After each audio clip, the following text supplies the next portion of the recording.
creatives, welcome to the Unpublished podcast. My name is Amy. I'm James. And today we're going to talk about our most controversial opinions and thoughts. Yeah, I mean... And unpack them. And obviously, I mean, James has already vetoed a few of mine. Well, they're just so bigoted.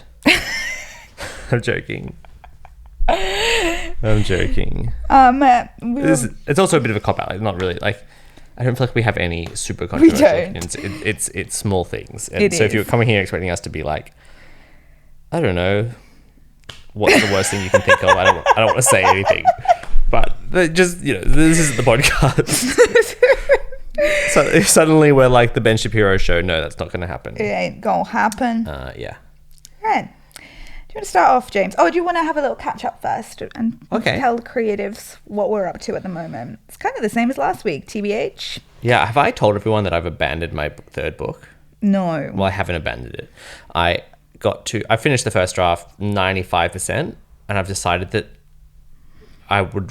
the same characters, the same world, the same setting, I would rather write the backstory I have for all of them. I actually thought it was more interesting than the current story happening in the novel. So, but it's just the prequel, right? Or it's basically the prequel, but it will become book one. Book one, and then the second draft. So you've written book two first? Essentially. But, you know, in the timeline, it's probably going to be like book three or something. Whoa. Maybe. I don't know. And you've never written any trilogies or anything other than a standalone before, so no. It's interesting. Yeah. How are you feeling about it? It's good. I'm enjoying it because I'm in the planning phase and I really enjoy that. How did you know that when you chose to do this, it wasn't a cop-out, it was a good decision? I asked people what they thought, and I think for starters, I finished that other project pretty much, the first draft. So yeah. So I was you've done happy with the work, yeah. I was happy with the fact that I'd done the work and I hadn't just abandoned ship. Mm-hmm. It's related, and it's really... I don't know, it's energizing me in a way that feels not just like a sugar hit. Yeah, like there's a sustainability in the energy it gives you. Yeah, and because I think it's in the same story, like it's a continuation of the same story, so it isn't a complete jump ship. Yeah, I think it's always hard to draw the line in terms of, especially when it comes to quitting projects or moving on to a different project, like what is you copping out and what is you actually needing to move on. And we've got an episode on quitting. So it is always hard to tell that. And I think just like sitting with yourself, and I think talking to other people is a good idea too. And I think, you got to think, am I finishing any projects? Yes. You got to kind of... Do I have an inability to finish a project? You got to earn the right to quit kind of by proving to yourself. Because you got to prove to yourself you can finish things. Yeah. So you're not in a pattern. So that in the future, you can finish things as well. I agree. And for chronic quitters and people who have oh my God, this new project seems so much better than this project syndrome. I think it's important to, even if you're really not resonating with a project, to finish it, just to remind yourself that you can finish things. I also think I knew when my notes file for the backstory of this book became more like a plot structure, and it grew and grew and grew till that notes file was bigger than my notes file for my current book. Because usually I'm like, I think of an idea and I'll put it in my notes file and I'll come back to it later and I have, hundreds of one paragraph notes on different book ideas. Whereas this one was like pages and pages and pages. Yeah, really interesting. And I was, the research, I was getting really into the research and yeah. They're all good signs. I think you've made the right choice. And also the excitement in which you told me about this, it was like a real... as you said, it wasn't like a sugar high. It wasn't like, I've got to get away from this current project because it's just doing my head in. It was like, I'm super excited about this other thing. Yeah, exactly. Cool. I am, as always, working on Jack, my next novel, which I'm really enjoying. I'm on draft 2 of her, probably halfway through, and also trying to edit like the last-ish draft of Maud, which is not great. I'm not spending a lot of time on it, and I'm pretty confused as to what I'm doing there. What confused you, right, was that your editor was like, yeah, it's pretty much finished. And you were like, what? Yeah. I'm still not happy with it. Disorientating to have someone. I thought she needed multiple more drafts and she was like, I think this is it. You're nearly done. And that shocked me. But also in my meeting with my editor, who I absolutely love and I really appreciate and respect her ideas, she was like, why don't you, for this book, really push into the anachronistic language? James, the way you put that microphone now, look, you can't see my face. Oh, it's about your face. Sorry, it's just only because you weren't speaking into it, so your voice was like a little bit, I don't know. What about this now? Carry on. Yeah, much better. Thanks. so we're leaning into the anachronism of the language, so pushing it even further, and it feels, I don't know what to do, almost like she wants it to be kind of like, what's a good example, like what was that, The Great on The Great, like really anachronistic language in old like, world spaces. The Taika Waititi show that we just watched, Our Flag Means Death. And whilst I watch a lot of film and TV that chooses to play with anachronism in historical contexts, and I love it, I've never read a book that does it before, and I'm really struggling to see how I can push this book that I already know so well. It was written years ago. I'm just really struggling. The end. I decided the other day that maybe I should listen to like what's that Heath Ledger movie that I love? Knight's Tale. A Knight's Tale soundtrack as I do it, because I love how anachronistic that movie is. Like listen to modern music as I write, maybe. Yeah, that's a good idea. I like that a lot. Yeah. It's really clever. I'm also at the stage of the draft where I'm like so bored. Oh my gosh, by the time you've read your own book several times, you're like, fucking hell. Like, this is like the millionth, billionth time I've read this fucking book. But it's because you just know exactly what's going to happen. Like, ooh, surprise. Yeah. Wow. Boo. All right. Speaking of boring books.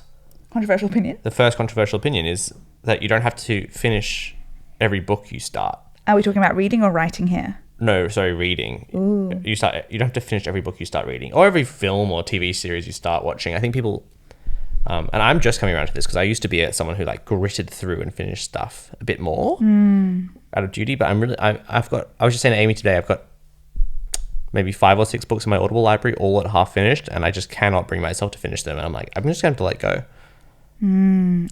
I agree. This is something that I agree with. I chose to stop a book the other day, which was interesting. And, it can feel just a little bit like I'm trying to do 4 books a month at the moment, mostly on Audible. And I was like, fuck, I've invested time into this book, but it was so not resonating and it bored me. And also I was just like, oh man, and I had the writer's lens on, like, in my opinion, I didn't like the way it was written, and I couldn't stop thinking about how strangely structured it was and how much I wasn't resonating, and I was just like, I just need to stop. And I did, and I felt better, and I gave time to another book that I really loved. What's the last book that you DNF'd? Well, I'm thinking about, I want to DNF this Devil in the Dark Water book that you fought your way through. You should DNF that book. Yeah. I really didn't like it. The thing is, there are many things I like about it, and I think that the writer is really great, talented in great many ways. But just this, I don't know. I'm not feeling the setting. I'm not feeling attached to many characters. Like, the characters all just seem a little bit blending into one to me. That was the problem. I reckon we're both listening to it, or I listened to it. It would be a better read rather than listen. Yes. There were too many characters, and they all seemed vaguely the same. And I think I'm a fantasy reader, so that doesn't really bother me, but because it's all set in one location on this boat, usually in fantasy it's like, yes, there are 200 characters, but these people are over here in this place, and these people are over here in this place, so the context kind of helps you remember who they were and what they're doing there. Yeah, I would DNF that. Do you want me to tell you who does it? I'll tell you off podcast. Tell me off podcast. Yeah. Okay. I agree with that, and I think people who get really committed to finishing books, I think, are often perfectionists, and they don't like the idea of committing. And also like what if I'm giving out before it gets amazing as well, and also sunk cost fallacy, like, yes, the time is gone anyway, like, are you gonna keep investing your precious time into this, or are you gonna redirect that resource? I mean, you can see the theme of these questions is like, I don't think this is a very controversial opinion, but probably to some people it would be controversial. Okay, this one might be more controversial, I reckon. Do you agree with it? Yeah, of course I agree with it. So, I don't think there's no point cleaning your house beyond the 80% mark. There's no point living in a 100% clean house. Like, it's just wasted effort, because as soon as you're finished with the cleaning, it slides back down to 80%, basically almost immediately. Whereas I feel like it doesn't go from 80% to 70% as quickly as it goes from 100% to 80%. So the other day I was out with my sister, who is... How do you describe her? Someone who must have her house 100% clean at all times. Yeah. And that extends to the rest of her life. Kirsty. And we were talking about a family member's house. And she was like, oh, her house is so dirty. And I was like, what? She was like, yeah, her house is dirty. And I was like, what do you mean? Like, I just was like, what? Yeah. And then I was like, do you think my house is dirty? And she was like, yeah. Yeah, I mean... And I was like, oh my God. Honestly, like, I was shocked into silence. Like, I was like, couldn't believe it. And it's so weird how, like, people have these different standards. And she was like, a lot of the times, yeah. And she was like, sometimes it's clean.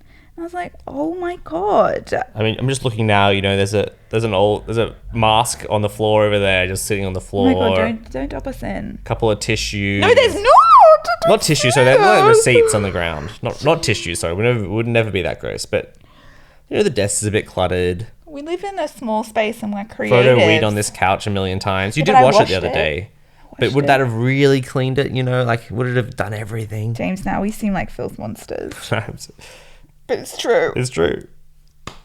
Creatives. We're creative. You know, it's like, we'll clean the shower, but not the shower door that much. Yeah. Like, you know, give it a scrub, but don't, you know, the glass looks splotchy. It is very splotchy. It's the aesthetic. I thought we don't care so much about the aesthetics as long as we feel like the bacteria is gone. That's you. That's not me. Yeah. I do care about the aesthetics. I like things to look pretty, but cluttered can be pretty. Also, I'm the mess maker and you're the mess fixer. I am. Which is it's just interesting. Yeah. I wouldn't have predicted that. What happens to me is I'm happy. I'm happy for the house to sit at 79.9% dirty. And then as soon as it ticks over, I'm like, oh my, it's like if Amy ever leaves and is away for a couple of weeks, I will let it get to 79.9 and stay. But the second it clocks over to 80 or 81%, I'm like, I must clean the house. But I'm okay with the 79%, 100%. That was so confusing. Sorry, a lot of percentages. I think I overuse percentages in my life. Yeah, controversial. 99% of the time I overuse percentages. All right. Do you know what I reckon's happened? I reckon Scarlett, I reckon we're louder than we think we are today. It looks very loud, doesn't it? All right, Jamesy. All right, the next one is... you don't need a 5-year plan or even a 1-year plan. I was on a podcast yesterday and it was really fun. And she asked me what my long-term goals were. And I was like, me no. Yeah. I guess I'm going to Europe. I know what I'm doing this year. Mm-hmm. I don't know what next year looks like. And I'm not someone who's ever been particularly bothered by that. I'm cool with winging it. But I do like to know what's happening tomorrow. Yeah. I mean, I can see, I feel like maybe my head tells me like, well, what about, maybe things like saving for retirement and stuff that you should be putting, you could put a bit of money, you can put money aside for that, you know, in your super, I guess in America you call it the 401k. Like that's different. I'm not saying like don't have any plans for the future. It's just like, I don't want to live a life where I have very specific career life goals for 5 years. I'd rather be able to adapt to change. And I know that can be really stressful, and I don't think there's anything wrong with having vision for what you want life to be like and thinking about that and building a routine that you like, but then going, you know, I want this to be happening in 5 years' time, just leaves so little room for error or for divergence. For the unknown. The unknown, yeah. Yeah, and I think the unknown is where the magic is, you know, and when we get too particular about what we're trying to bring into our life, I don't think it's beneficial. No. Yeah, I agree. And it's like, you know, you might, there's nothing, okay, once again, to say the phrase, there's nothing wrong again. There's nothing wrong with writing down a list of things you would like to happen in your life in 5 years' time. That's not also what I'm talking about, but it's that like, first I'm going to do this, then I'm going to do this, then I'm going to do this, then I'm going to do this. And it's going to happen in this order and exactly at these timings and everything. It's like, I think that's just... Married by then, children by then, that kind of shit. I think, yeah. I used to do it because, again, me and my sister used to do it. We used to do the, at the end of each year, when we'd spend Christmas together, we used to do, okay, what have we achieved this year? What do we want in 1 year? What do we want in 5 years? What do we want in 10 years? And we used to love doing it together because we're little dreamers. Little ambitious cheek. Well, I used to always think I think that's great. I think that's different to me. You know, that was like a reflection on where your life's been this year and a realignment of making sure you're going in the right direction you want to go. Yeah. Which is, I think, a different thing. Slightly, it's nuanced, but it's slightly different. Yeah. Okay, cool. Next one. In 90% of cases, turning up is good enough. This was mine. Yeah. Because I'm feeling very unmotivated at the gym at the moment. Probably just I have for like a year and a bit. Pandemic didn't do great stuff for me and my fitness. And when I go to the gym, I really believe just kind of turning up and just like moving my body is perfectly good enough. Yeah. And we just go to a gym with a lot of type A's who we love. In case anyone's listening, I love our gym so much. I love our community. But holy shit, they push themselves so hard. I'm like, just chill. Like, and I just turned up today, moved my body. I guess I sweated.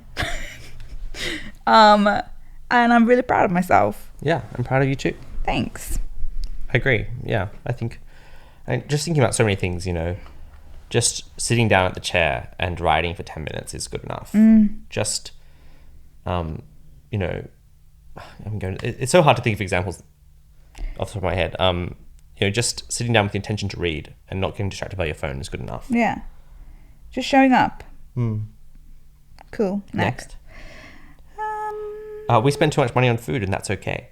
And it's more about money dials. Yeah. It's like, don't judge other people for how they're choosing to spend their money, because chances are that they just value something more than you do. And you've probably got something they think is weird that you spend money on. Yeah.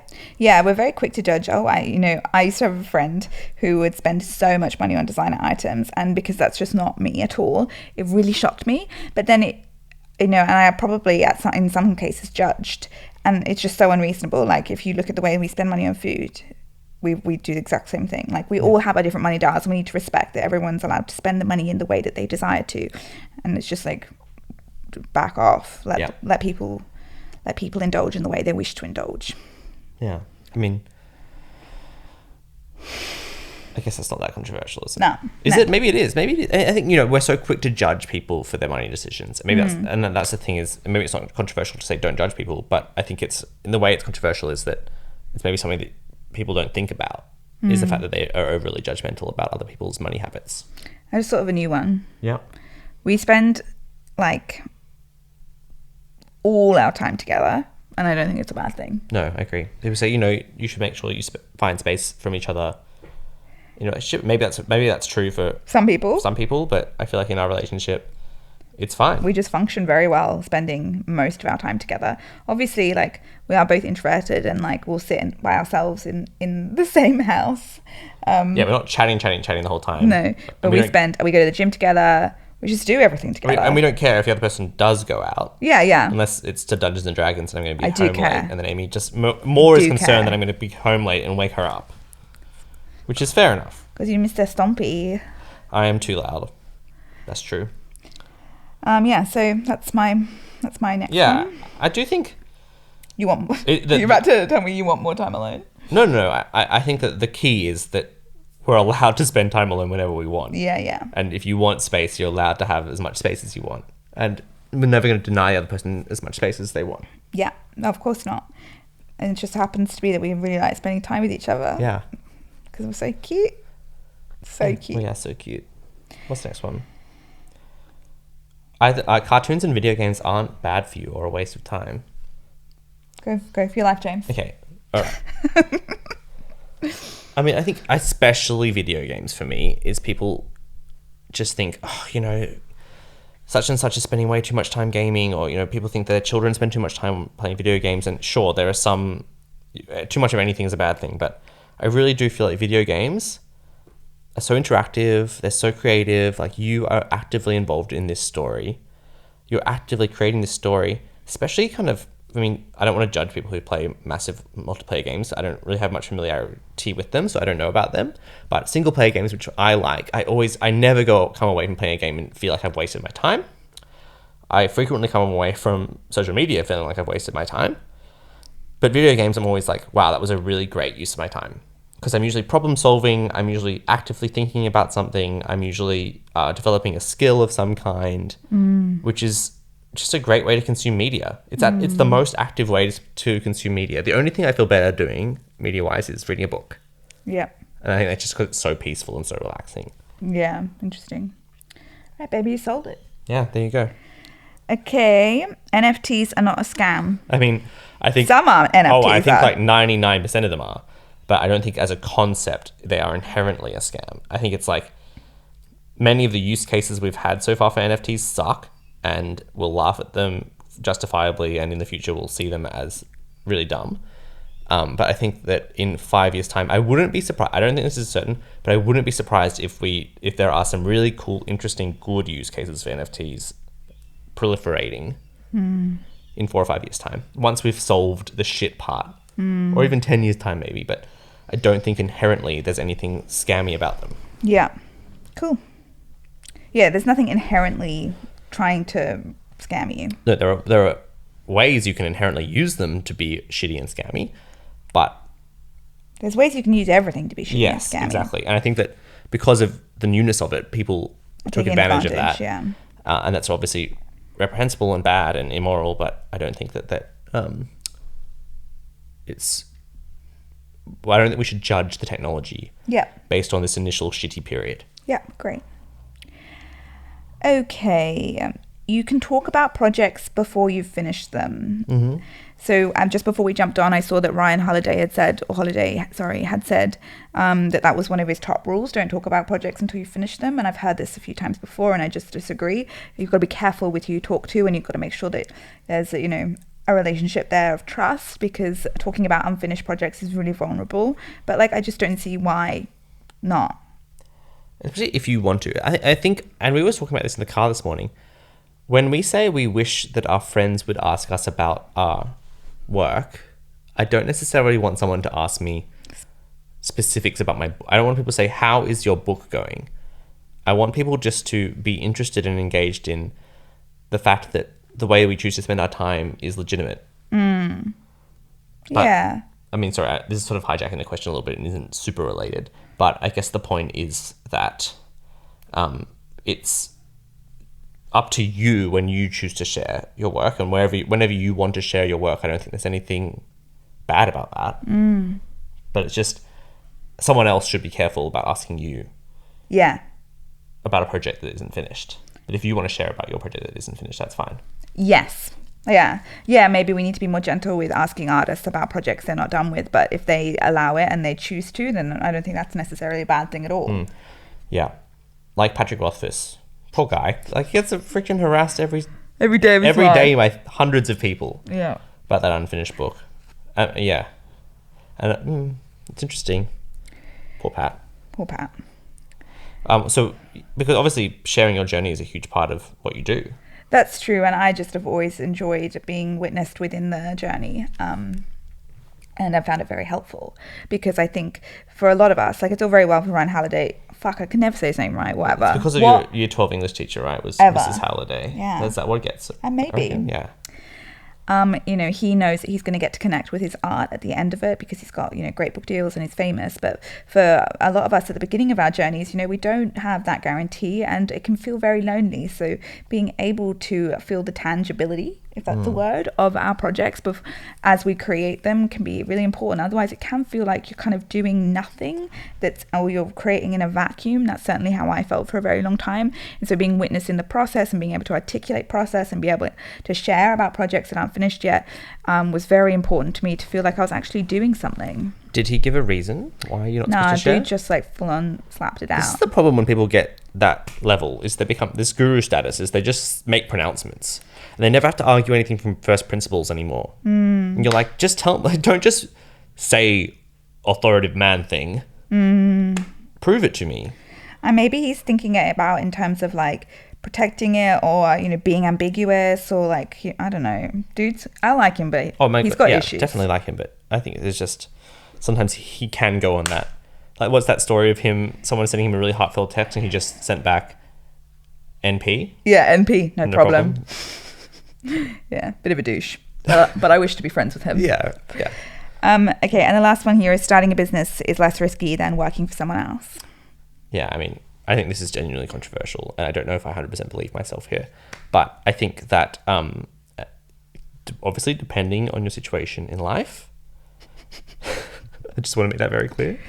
If you're young, if you have no dependents, if you have no dependents, that was a little side joke between me and Amy, which she may or may not want to elaborate on it later. Obviously, given the right circumstances, I think that choosing to put your hands in someone else's business is at least as risky, if not more risky, than forging your own path and trying to establish something. This is developing your own business and investing in yourself is the greatest investment you can make. It's like a supercharged education and skill that you're going to develop skills that are extremely that are always going to be worthwhile. And if it pays off, it's going to pay off huge. Yeah, I agree. Like, you really look at, like, you know, some of the jobs that are out there now, you know, you can like fucking work your ass off for like 40K a year, you know, like it's nothing, it's hardly livable, you know, or you can, I mean, if you're able to invest in yourself and have that potential growth be so big. Or, you know, or your promotion, it's like you're just waiting to hit, you know, if you work for a big consultancy firm, you're just waiting till you hit, you know, what they say is the amount of time you have to be here for to hit the next marker, but you also have to hit all these KPIs. It's like you're just in someone else's hands, rather than when you make money as a business, you know, that's the only marker of success or not, essentially. I mean, of course you can, that is not correct, because there's obviously the development side and there's the ideation side, and like, it's not all just about making the money, because you could be being very successful by building yourself up from a base where you're not making any money at all for a few years, for example, and that could still be extremely successful. But the marker for what you deserve to be paid ends up being how good is your business, versus if you're working for someone else, it's like you're at the whim of some other person. I mean, this is a classic Amy and James. Like, of course we think this. Yeah, I know. I mean, obviously plenty of people thrive in corporate or it's just not. environments. I could not ever go back for working for someone else. And if you enjoy working for someone else, then all power to you. That's totally fine. I'm not saying there's anything inherently wrong with that, but I just don't understand. I just feel like, you know, we wouldn't be able to get a loan. No, we wouldn't. Even if compared to someone like who made exactly the same amount of money as us, because a bank would see us as a risky, and that's just bullshit to me. So it's like, what if someone loses their job? Like, why is that more likely to happen than our business failing? I don't know. Dumb. Super dumb. Right, we're going to finish it off on the one that James told me I wasn't allowed to say, but then he just basically said it. Okay. So we only have a couple minutes. Okay, well, I'm going to say it really quickly then. I said that those of us who do not have dependents, who do not have children, should be taking more risks now, especially if you're planning to have children in the future. It sounds a lot more reasonable when you say it like that. If we don't have dependents, now is the time. And I don't know if it is controversial, but I would seriously encourage those of you, especially if you are planning to have kids in the future or dependents in the future, like, now's the time to take the risks, because we're just so much more free. Like, even losing our beautiful dog, like, I feel more free, you know, like when we don't have things relying on us, where like we can just feel so much more free to take risks. And I don't even think that was that controversial. James, don't know why you were silencing me. Well, my fear is that people who do have children are going to think like, I can't. You can't. They can't. No, that's not what we're saying. I'm saying at all. I just also want to acknowledge that it brings a lot more difficulties, and those with children will know that. But it doesn't mean that you can't thrive and be extremely successful creative. I'm just saying that those of us without have an opportunity. Yes, yeah, it is a great opportunity. Okay. Reminder that our European tour is coming up. If you live in Europe, there's a few spots left. Maybe 6 spots left. And what else? Check us out on YouTube. Do you want to launch the Sydney ones here now? Oh yeah, we're about to open up for 5 sessions over the next 5 weeks for people in Australia. They can come and see us in Sydney. I got a lot of Aussies who are like, hey. Yeah. I want to come see you. So there will be 5 spots for Sydney. Look out for that. And obviously we're going to America at some point as well. So. Yeah, don't worry. We come over to America next year, promise. Don't be salty. Don't be salty. All right, well. Okay, ciao. Love you. Thanks, everyone. Okay, bye.